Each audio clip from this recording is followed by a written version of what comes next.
We built a fairy tale around them. The serene first lady with the soft voice and the granny shoes, the president grinning behind his cigarette holder, the two of them steering America through a depression and a world war like some divinely appointed power couple sent down to rescue democracy. That portrait hangs in every textbook in the country, and almost none of it survives contact with the actual people who lived inside that marriage. Pull the frame back a little. Behind that famous image lurks a 40-year marriage that froze solid inside its first decade. A husband who kept a mistress on standby from his wedding bed to his deathbed.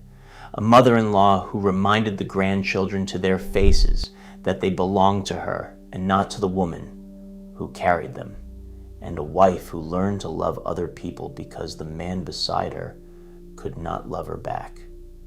America's golden couple could barely share a table. The cruelty did something nobody planned. Eleanor Roosevelt walked out the far side of that marriage as the most powerful woman the country ever produced.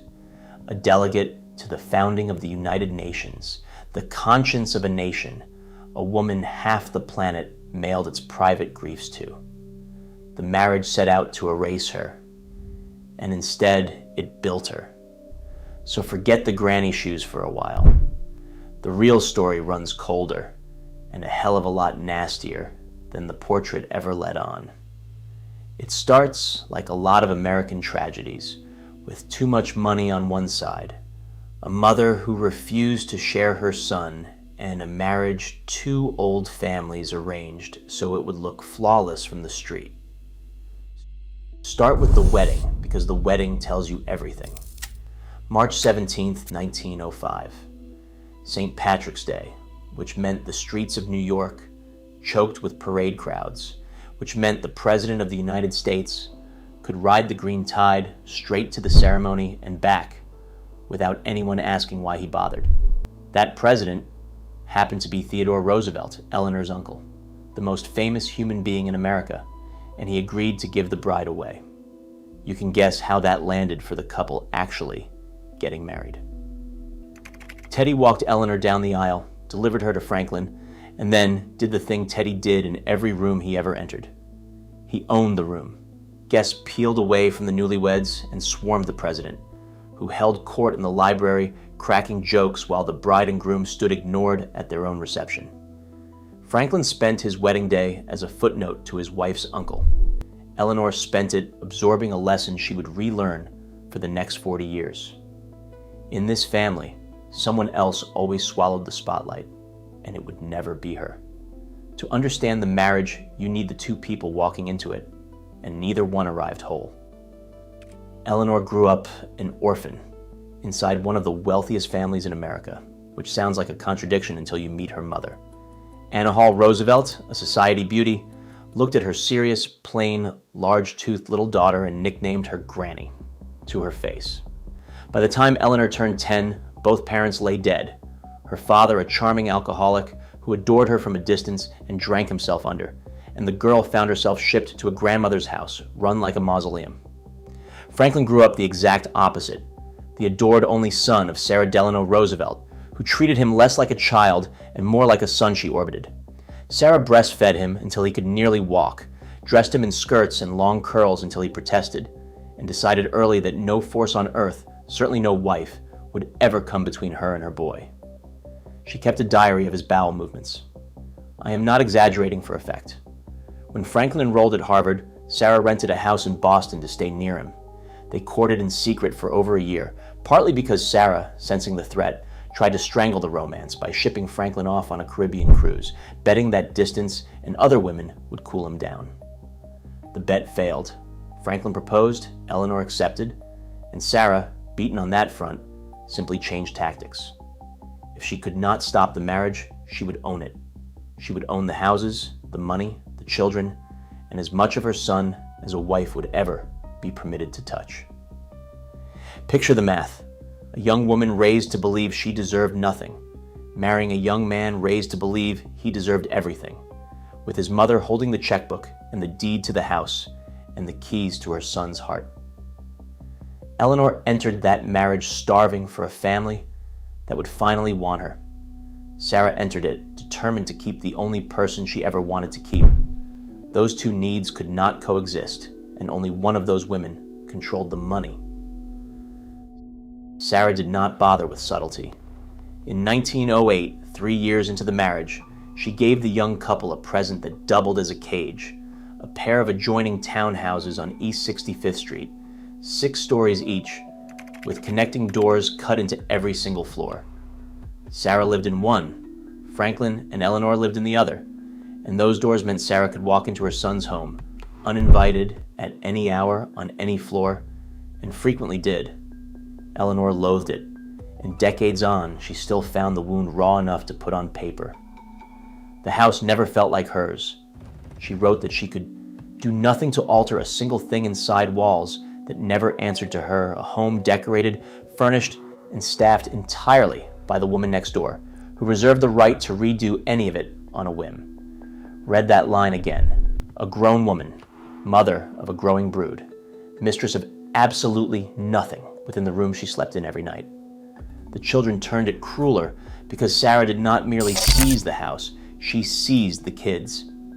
6 babies arrived between 1906 and 1916, and Sarah installed herself as their genuine authority, overruling Eleanor on nursing, on schooling, on discipline, on bedtimes, lavishing money and toys their actual mother could never match on a son's allowance.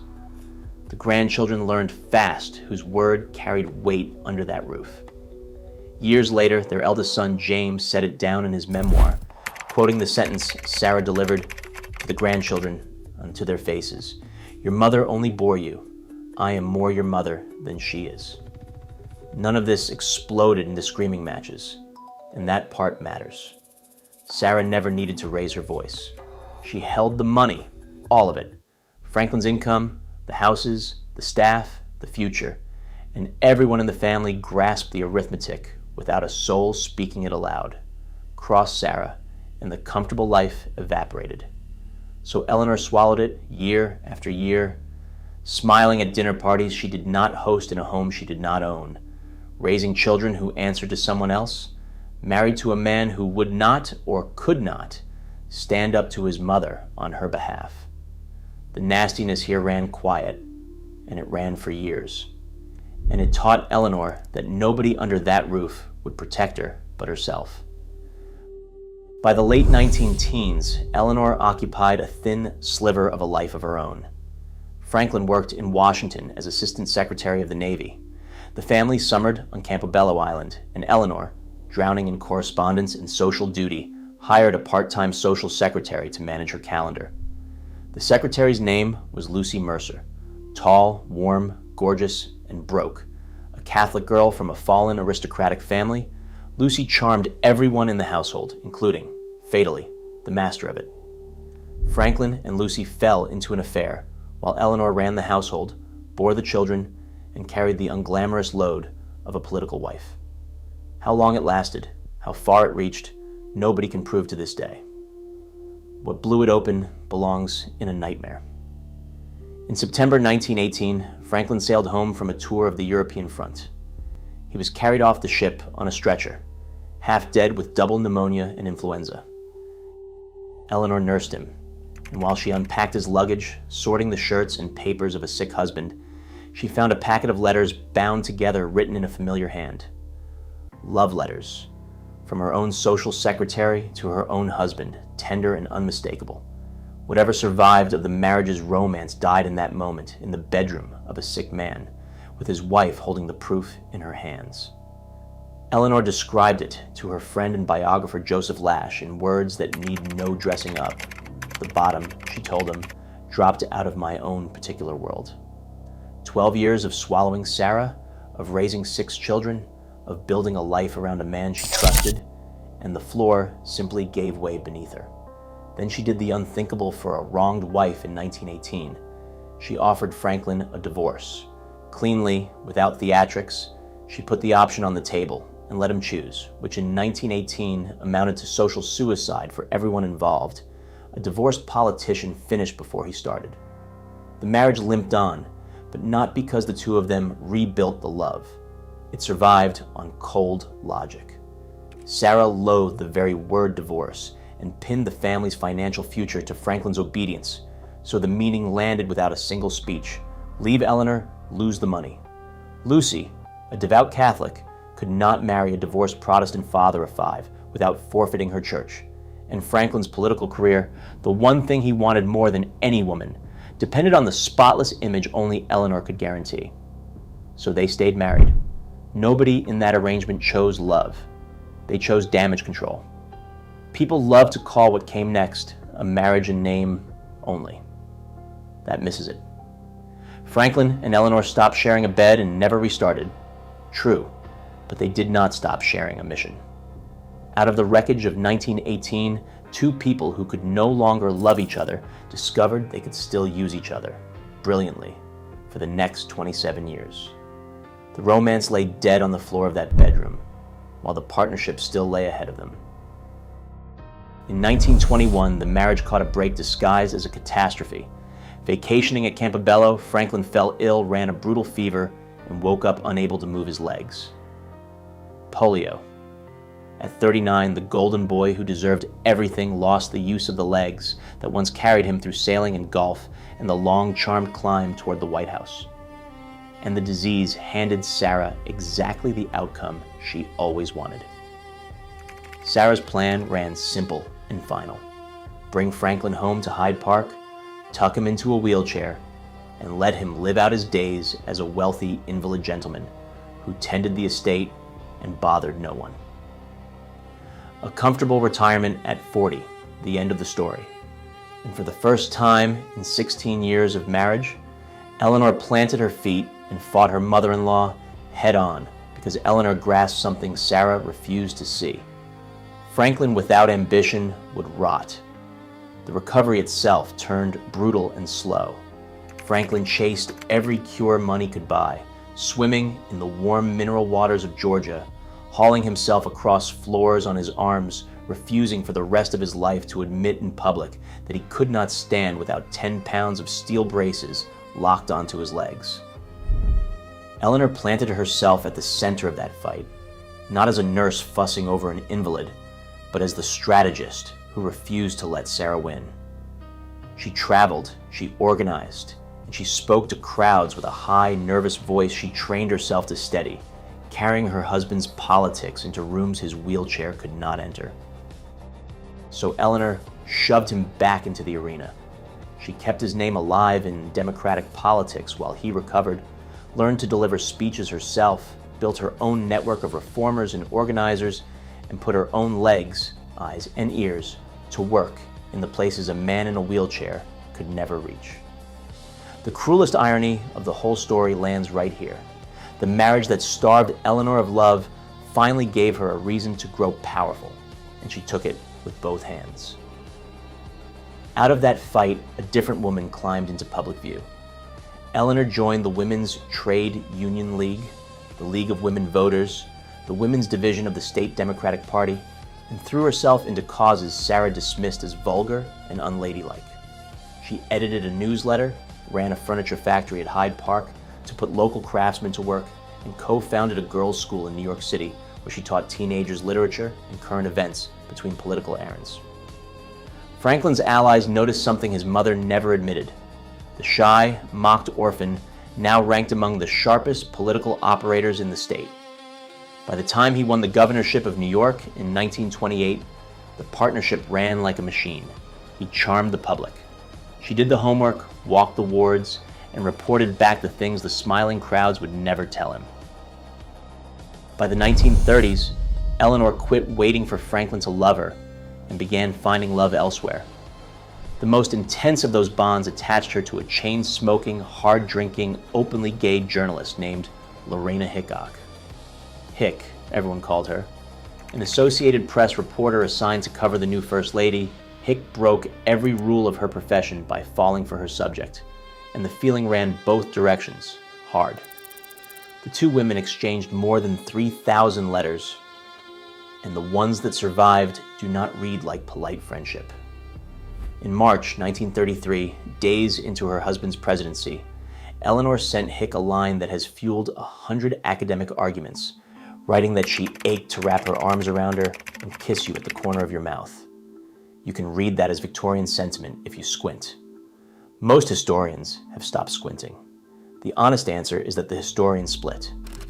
Blanche Wiesen-Cook and Susan Quinn read the letters as the record of a physical romance between two women in love, while the older guard files the same pages under passionate Victorian friendship and leaves the bedroom door politely shut.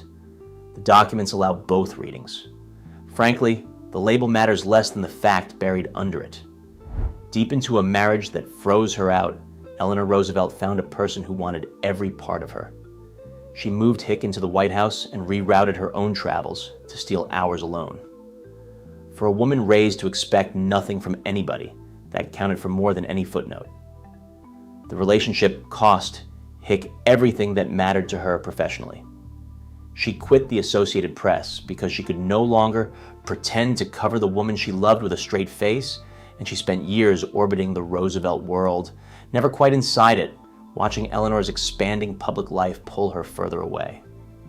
The romance cooled into a long, complicated friendship that lasted until Eleanor died.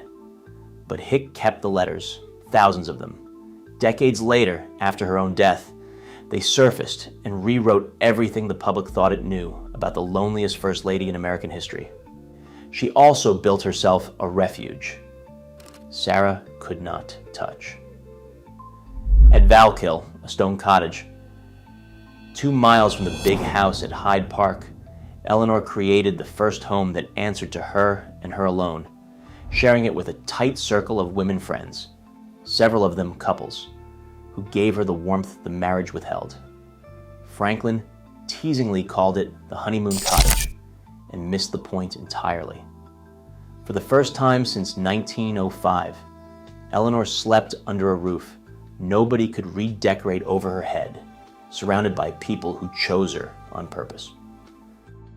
While Eleanor built a life outside the marriage, Franklin built one inside it, staffing it with women who supplied the easy warmth his wife no longer offered. First among them was Marguerite LeHand, whom the whole White House called Missy. For 2 decades she lived under his roof, ran his calendar, poured his evening cocktails, and played hostess at the loose, laughing gatherings Franklin adored and Eleanor could barely tolerate. An affair? Historians like Catherine Smith, who wrote the book on Missy, turn up no hard proof the two ever crossed into the bedroom. What nobody disputes is the emotional shape of it. Missy worshipped Franklin, organized her entire existence around him, and filled the role of devoted companion Eleanor vacated years earlier. The president kept a wife who challenged him and a secretary who adored him, and he let the two arrangements run side by side under the same roof without apology. The strangest casualty in all this fell on the children, who spent their childhood shuttling between two parents, fighting a war so quiet most outsiders never noticed it. Franklin hated conflict, the way some men hate the dentist. He refused to discipline the kids, refused to have the hard conversation with his wife, refused every confrontation he could possibly dodge, and instead surrounded himself with people who kept things light. Eleanor could not keep things light. She arrived at dinner armed with causes, statistics, the suffering of sharecroppers and miners and the unemployed, and she pressed her husband on all of it while he just wanted a drink and a laugh. In December 1943, the family fault line cracked wide open when Anna, their eldest daughter, moved into the White House. Franklin adored Anna. She brought the lightness he craved, mixed the drinks, kept the conversation easy, and slid naturally into the hostess chair her mother kept refusing to fill. Eleanor watched her own daughter become the companion she herself could not be, and the cocktail hour curdled into a daily reminder of everything broken in the marriage. She often skipped it. When she did show up, she sat in stony silence while the laughter carried on around her. April 12th, 1945. Warm Springs, Georgia, the little retreat where Franklin escaped to ease the legs polio wrecked. The place he loved most in the world. He sat for a portrait that afternoon, easier in his body than at any point that spring, chatting with the small circle of people he kept around him at the end. His cousins Margaret Suckley and Laura Delano, the artist Elizabeth Shumatoff, and, in the chair closest to the president, Lucy Mercer Rutherford. 27 years after Eleanor found those letters in his suitcase, Lucy sat at Franklin's side as he died. Mid-afternoon, complaining of a sharp pain in the back of his head, the president slumped forward. A cerebral hemorrhage. He never regained consciousness. By the time he died, Lucy found herself hustled out of the house and driven away, because everyone in that room understood exactly what her presence meant and exactly who could never be allowed to know. Eleanor learned of her husband's death in Washington and flew through the night to Georgia. A widow at 60, the most public marriage in America ended in a rented cottage hundreds of miles from her. And then, in the worst hours of her life, the knife turned one final time. Laura Delano, Franklin's cousin, delivered the news Eleanor never saw coming. Lucy Mercer sat with him at the end. Not only there at the end, Lucy visited Warm Springs before more than once, a regular guest in the last chapter of Franklin's life. Then came the detail that cut deepest of all, the betrayal. Lucy did not drift back into Franklin's life by chance. Someone inside the family arranged it. Their daughter, Anna, the same daughter who moved into the White House and charmed the cocktail hour and slipped into the role Eleanor could not play, personally set up the visits, inviting Lucy to White House dinners whenever her mother traveled. The betrayal did not come only from a dead husband and a long-ago mistress. It came from her own child. What Eleanor did next exposes the woman that cruelty built. She refused to collapse, refused to burn the house down, refused to sell her story, refused to let the country glimpse a single crack. She rode the train back to Washington beside her husband's coffin, stood guard over it while a grieving nation wept for the man she no longer trusted, and performed the role of devoted widow with a control bordering on superhuman. Privately, the fallout landed on Anna. Mother and daughter fell into a bitter estrangement that dragged on for a long stretch. And though they eventually found their way back to each other, the wound from Warm Springs never fully healed. Eleanor forgave a great deal in her life. This one took her years. The textbooks get one thing badly wrong about Eleanor Roosevelt. They cast the marriage as the backdrop and the public life as the achievement, when both grew from a single root. The woman who chaired the commission behind the Universal Declaration of Human Rights, who walked coal mines and bread lines, who answered the letters of strangers by the thousand, and died the most admired woman on the planet, quarried every ounce of that strength inside of the marriage built to deny her any. Nobody handed it to her. She dug it out of her own loneliness. Tally up the arithmetic of that life. A mother who called her ugly, a husband who loved another woman from the first decade to his last breath, a mother-in-law who seized her children, a daughter who quietly let the mistress back in. The math is brutal. By every reasonable measure, the people closest to Eleanor Roosevelt failed her, betrayed her, or looked straight past her for 60 years. And she answered 6 decades of private cruelty by pouring herself out on strangers, millions of them, people who would never betray her for the simple reason that they never knew her. So go back to that photograph, the serene First Lady, the granny shoes, the soft, sad eyes that 1,000 school children have stared at without ever asking what put the sadness there. We turned her into a saint because a saint hangs easier on a wall than a real woman. The people meant to love her left gutted, and who chose every single day to keep walking anyway. The widow did not retire. President Truman appointed her to the United Nations within months of Franklin's death, and she spent the next 3 years out arguing Soviet diplomats line by line until the General Assembly adopted the Universal Declaration of Human Rights without a single vote against it. She kept writing her newspaper column 6 days a week, a habit she started back in 1935, answering readers on everything from juvenile delinquency to the hydrogen bomb. She crossed oceans, met Khrushchev, marched for civil rights, and needled presidents of both parties well into her 70s. Sarah wanted a quiet invalid's wife, tending a country estate, and the century remembered a stateswoman instead. That work outlasted her by generations. The declaration she pushed through the United Nations in 1948 anchored the modern human rights movement. translated since into more languages than any document on Earth except the Bible. Diplomats nicknamed her the First Lady of the World. The title fit. A girl her own mother called ugly ended up speaking for the dignity of every person alive. Eleanor Roosevelt never won the marriage she wanted. She walked away with something the marriage never meant to give her, a voice that outlasted every person who tried to silence it, a name carved deeper into the century than her husband's charm or her mother-in-law's money, and a final, quiet victory neither of them saw coming. They wanted her invisible. The whole world ended up looking right at her. Sarah cut connecting doors into every floor of that house so she could walk into her son's marriage whenever the mood struck her. And for 40 years, nobody alive could stop her. Eleanor found the exit and used those same doors to leave.